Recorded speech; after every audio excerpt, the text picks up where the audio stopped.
এই হচ্ছে 200 টাকার হালিম অ্যান্ড এইটার ভিতরে কি মাংস আছে সেটা একটু দেখবো। তো বন্ধু তুমি একটু এটা ঘোরাল দেখাও, মানে একটু উল্টায় পাল্টায় দেখাও, জনগণ দেখুক যে 200 টাকার হালিমের ভিতর কি থাকে, তাও আবার লোহাগাড়া লক্ষ্মী বাসার ভিতরে।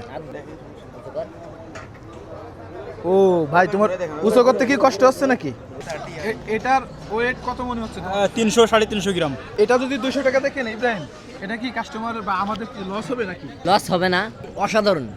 আমার কাছে যেটা মনে হলো লোহাগড়ার ভিতরে এটা বেস্ট। 70, 100, 150, 200 এর মধ্যে 200 টাকাটাই আছে, তাও 5 পিস মতো হবে। ও এটা দিয়ে হচ্ছে 200 টাকা। ও আসলে অনেক বড় পিস।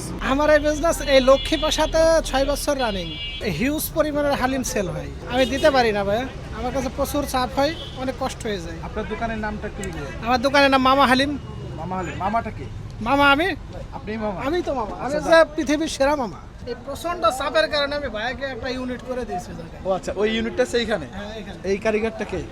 ভাই আসসালামু আলাইকুম। ভালো আছেন? আপনি হচ্ছে চটপটি বানান না? জি। আচ্ছা, আমাদের খুব সুন্দর করে দুটো চটপটি দেবেন, ঠিক আছে? সর্বোচ্চ কয় টাকা দামের চটপটি আছে? 30 টাকা আছে আর 50 টাকা আছে। ওই পাশে হচ্ছে মামা হালিম, মেন যে হালিমের দোকানটা। তো আমরা 30 টাকা দুটো চটপটি অর্ডার করছি। সো এটার খাবারটা কেমন হবে, কতটা সুন্দর হবে, সেটা কিন্তু আমরা রিভিউতে দেওয়ার চেষ্টা করব। তো যেহেতু চটপটিটা চলে আসছে, এটা একটা রিভিউ আপনাদের মাঝে শেয়ার করার চেষ্টা করব। আসলে এই চটপটির ভিতরে তেমন কিছু নেই, শুধু ডিম আছে আর ফুচকাটাই, আর ডাউল তো থাকবে, এটাই স্বাভাবিক। মোটামুটি আমাদের নড়াইল জেলার যে খাবারগুলো আছে বা চটপটি আছে, সেটার ভিতরে বেস্ট বা ভালো মনে হচ্ছে। চাইলে আপনি আসতে পারেন, এবং দামটার কথা চিন্তা করলে সব থেকে বেশি ভালো। তো আমরা হচ্ছে আমাদের লোহাগড়া লক্ষ্মী বাসা বাস স্ট্যান্ডে সব থেকে ভাইরাল হালিমের দোকানে আসছি, যেটা হচ্ছে মামা হালিম। সো সেই মামা হালিমের এখানে দুইটা খাবার পাওয়া যায়। একটা হচ্ছে চটপটি, যেটা হচ্ছে এইটা আমরা নিয়ে নিছি, এইটার রিভিউ আমি দিয়ে দিছি। তো আমি যেহেতু 200 টাকার হালিম পাইছি, এখানে 100 টাকার হালিম খাওয়ার জন্য আসছিলাম। তো 200 টাকার হালিমের ভিতরে যে বড় একটা নলি থাকে, এই হচ্ছে তার অবস্থা। একদম চেহারাটা দেখেন, মানে সেই বড়।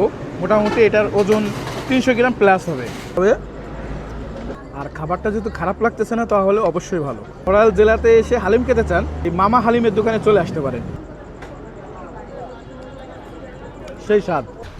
করোনার প্রথম ধাপে আমার দোকানটা যেখানে ছিল, ওই জায়গাতে আমি টিকতে পারতেছিলাম না। কুষ্টিয়াতে স্থানীয় দোকানদাররা বিভিন্ন ধরনের অভিযোগ দিতে থাকতো, ম্যাজিস্ট্রেটকে বিভিন্ন ধরনের কথাবার্তা বলতো। প্রতিবেশী যে দোকানদারগুলো ছিল, ওরা বিরোধিতা করতো। তো এমন একটা সময় আমার ওয়াইফ আমাকে বলছিল যে প্রত্যেকটা মানুষের জন্য আল্লাহ একটা নির্দিষ্ট অবশ্যই জায়গা রাখছে, যাকে তার উপযুক্ত সময় সে জায়গায় বসাই দেবে। আমি ওই সময় ওই স্থান ত্যাগ করে এখানে চলে আসি। এই জায়গাটা কিন্তু একসময় এমন ছিল না। আমি ছিলাম হচ্ছে ওইখানে, ওই যে বাসটা দাঁড়ায় আছে, ওই জায়গাতে রড সিমেন্টের দোকান ছিল। ওই জায়গাটা বেচার মতন উপযুক্ত জায়গা ছিল না, এক হাঁটু কাদা ছিল না। হ্যাঁ, আচ্ছা, মাঝে একটু কথা বলি, মানে এখন যে জায়গাটায় আপনি আছেন, এটা পজিশন নাকি আবার এই কোনো ঝামেলা আছে? না, এখানে কোনো ঝামেলা নেই, মানে পজিশন।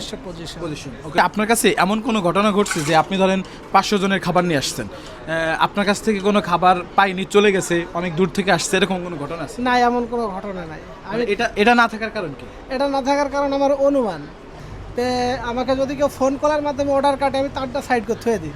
আমি যদি সর্বোচ্চ রেকর্ড জানতে চাই, সেটা কি বলা যাবে কিনা? ভাই, এটা তো একটা টপ সিক্রেট, এই জিনিসটা আমি না, আমি একদিনের বা এক মাসের বা এরকম কোনো একটা ইতিহাস আপনি বলবেন যে আমি আসলে মামা এত পিস সর্বোচ্চ বিক্রি করছি, এরকম। 6টা গরুর পাও, প্রায় 30 পিস বের করা যায়, সেরকম মোটা তাজা। এবং একটা পাত থেকে যদি 30 পিস হালিম বের করা যায়, একটা হালি বের, তাহলে এরকম 6টা গরুর পা বিক্রি করছে। এটা আপনারা একটু হিসাব করে নিন।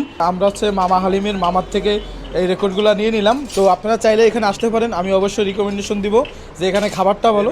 সো আপনারা নিঃসন্দেহে আসতে পারেন। জায়গার নামটা আরও একটু সুন্দর করে বলে দেন, যারা দূর থেকে আসবে তাদের জন্য। জায়গাটার নাম হচ্ছে লক্ষ্মীপাশা, ঢাকা কাউন্টারের সাথে লক্ষ্মীপাশা নিউ মার্কেট। ওকে, ঠিক আছে, আল্লাহ হাফেজ।